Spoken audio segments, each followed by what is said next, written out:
I'm Martin Zender. This is the Revelation series. I'm going to go back now to Ezekiel chapter 37.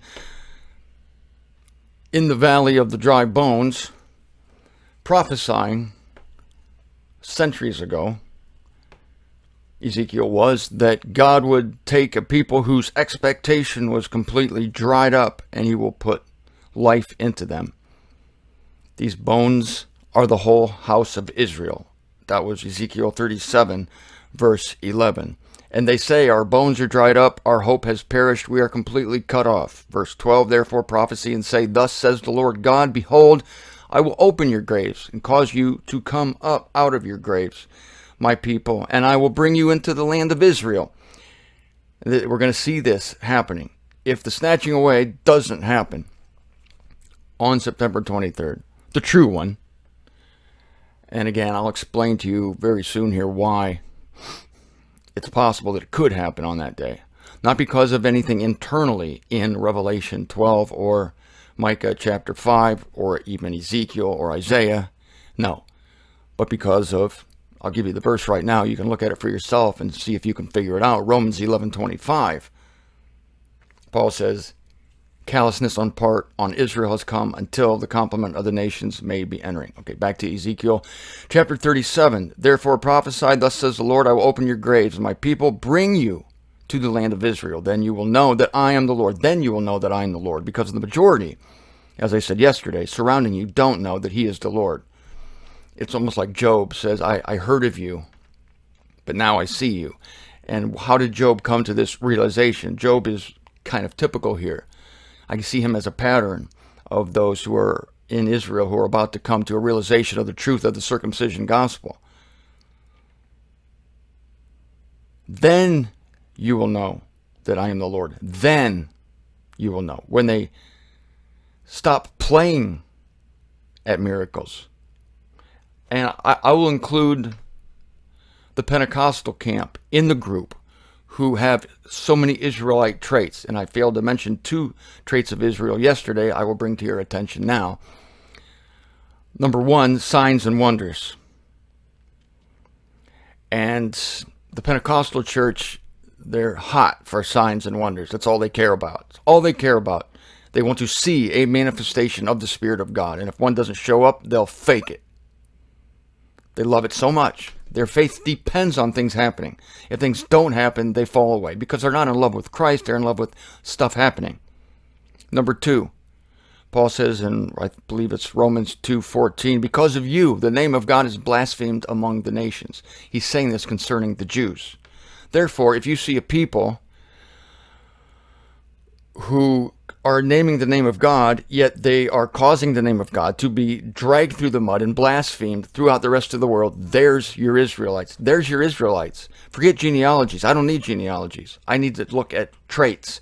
And I look at people who take the name of the Lord in vain. They take it, but it's not only in vain, but they are actually driving the true God from the minds of people. The minds of people to whom they purport to teach never see the mind of God because they're presenting a false God and a false Christ.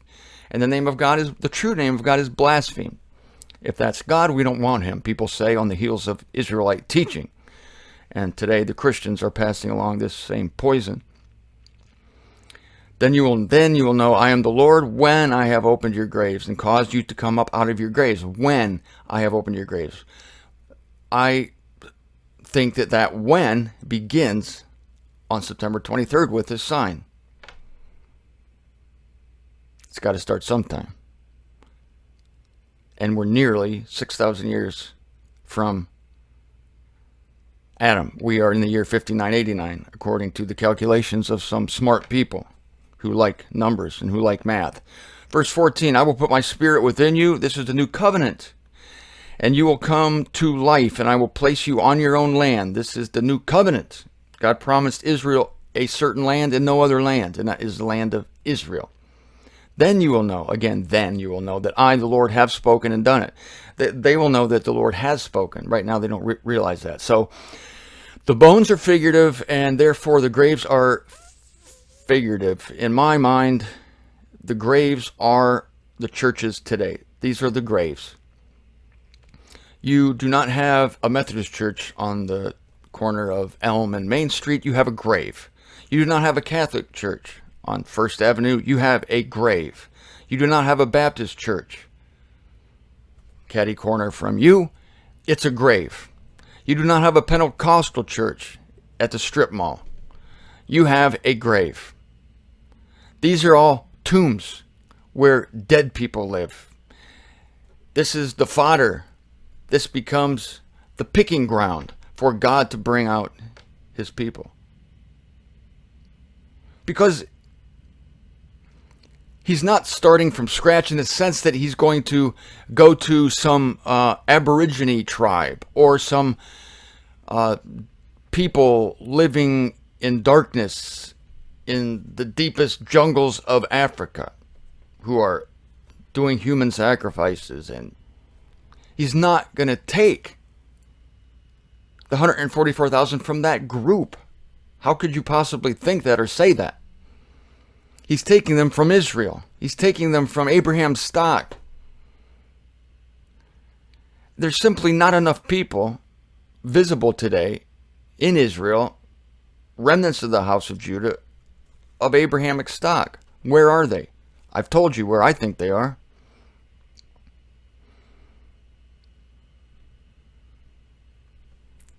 The graves are the churches today and the dead religion. It is from here that God raises his people, where he rattles them. Ezekiel heard a rattling when these pieces began coming together and fills them with spirit in startling measures. The filling of the Spirit will be in startling measures. It will be noticeable. This is nothing less than the dawn of the new covenant.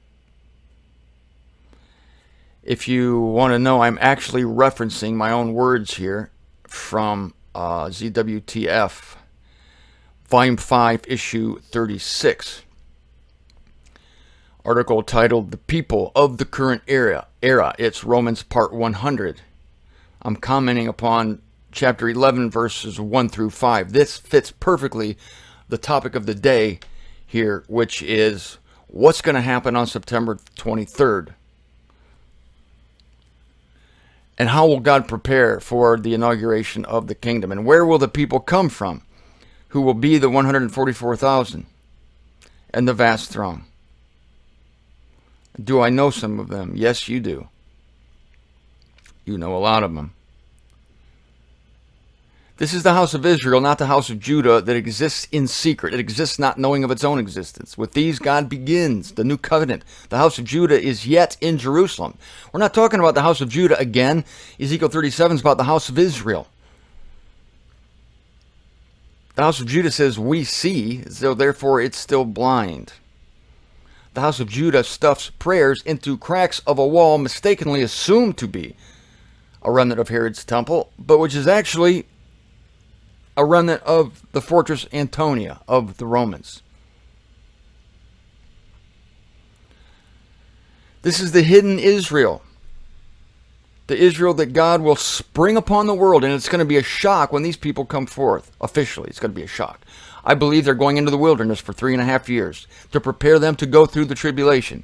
And we're going to get back into a line-by-line analysis of Revelation chapter 12. That's why you're here, for the Revelation series. And I'm going to get a line-by-line analysis of Revelation 12, tied in again with Micah. And I'll solidify this. And what I'm bringing forth now is fleshing it out. I'm giving you practical, nuts and bolts information of where these people are coming from, what they're going to be doing.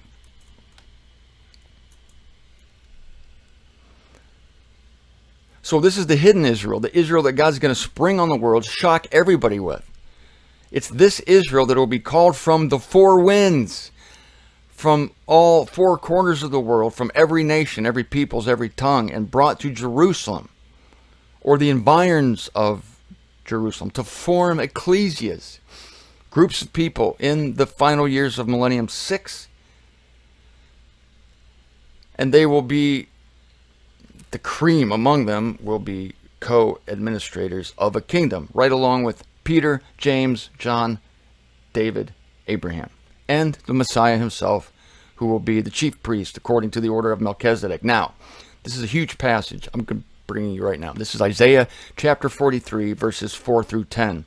It reiterates this beautiful truth that God is not leaving himself short, that God has a people who are now prepared. It's a staging area right now. The churches, the Pentecostal church, the Baptist church, this is a staging area of apostasy, of death, What else fits the prophecy of Ezekiel, that there's death?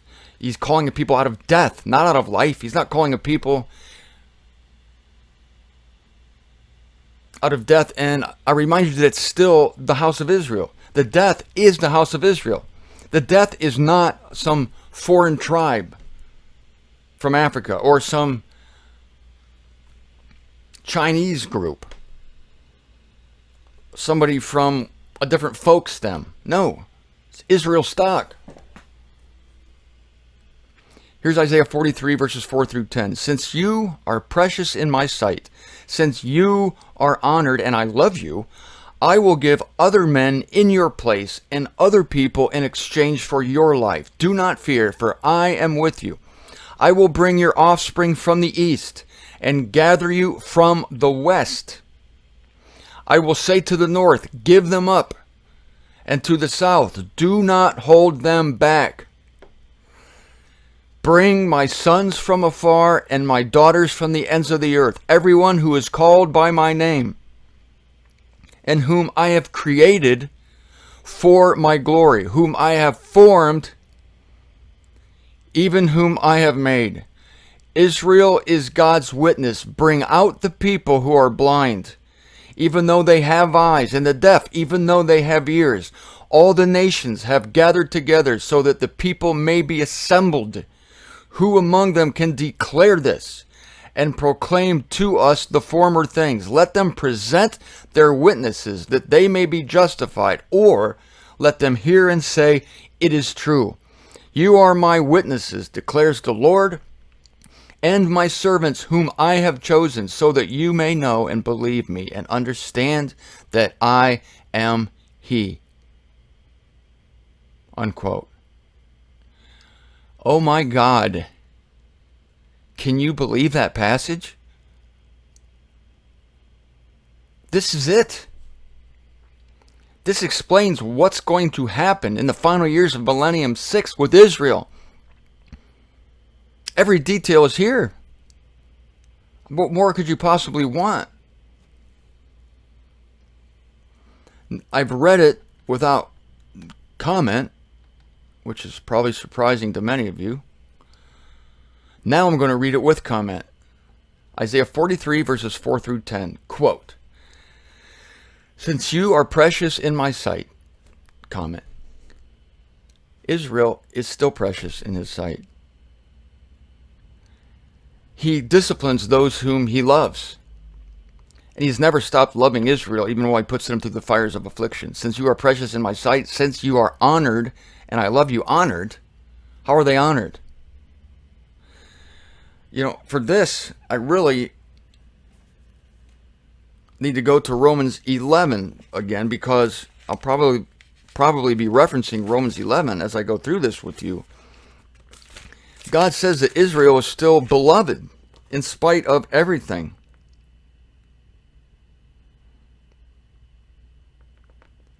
In verse 28 of Romans 11, as to the evangel, that is Paul's evangel, indeed, they are enemies. God cast them away, Paul says, so that he could bring a new evangel to you. And while they are in apostasy, he is now, quote, free, unquote, to go to the nations with a different message. Yet as to choice, they are beloved because of the fathers. For unregretted are the graces and the calling of God. Unregretted. God does not call them and then regret that he made them and then dissolve them or annihilate them, never to be raised again.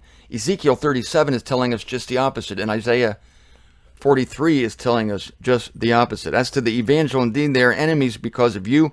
Yet as to choice, God's choice, they are beloved because of the fathers, because of, I believe, the promise God made to the fathers, specifically to Abraham. And God is not slack, according to Peter. He is not slack concerning his promises. It's either 1st or 2nd Peter 3:8, where God reiterates the truth that 1,000 years are as one day in his sight. And so even though the time has marched on, the passage of time is gone and gone and gone, God does not forget. For unregretted are the graces and the calling of God, for even as you were once stubborn toward God, yet now are shown mercy at their stubbornness. Thus these also are now stubborn. This is what I've been telling you this week. These also are now stubborn. And they're still stubborn. It's the valley of dry bones, scattered on the surface. And Paul's going to get to the grand truth that God locks up altogether in stubbornness. It's from a field of stubbornness that he raises people for his own name, who will become zealous for his name because he really violently puts his spirit in them. He has to do it violently. He has to violate their free wills. We know no one has a free will. For even as you were once stubborn toward God, yet now were shown mercy at their stubbornness, thus these also are now stubborn to this mercy of yours. They hate the fact that God's doing such an amazing thing with you. And your friends in church hate the fact that you claim to have something greater than they have. You claim to have a light brighter than their light. You claim to have a destination better than theirs. They hate it. They're stubborn towards the grace God is now showing you, just as you were once stubborn as a member of the nations when God was ministering to Israel as the apple of his eye. That now they may be shown mercy. They are going to be shown mercy. God is going to move. And it's about time. And it's such a great thing. It's about time, and it's such a great thing. And so why wouldn't there be a great sign? Revelation 12:1. Why wouldn't there be a great sign in heaven advertising, announcing the beginning of this thing? There is. More commentary on Isaiah tomorrow.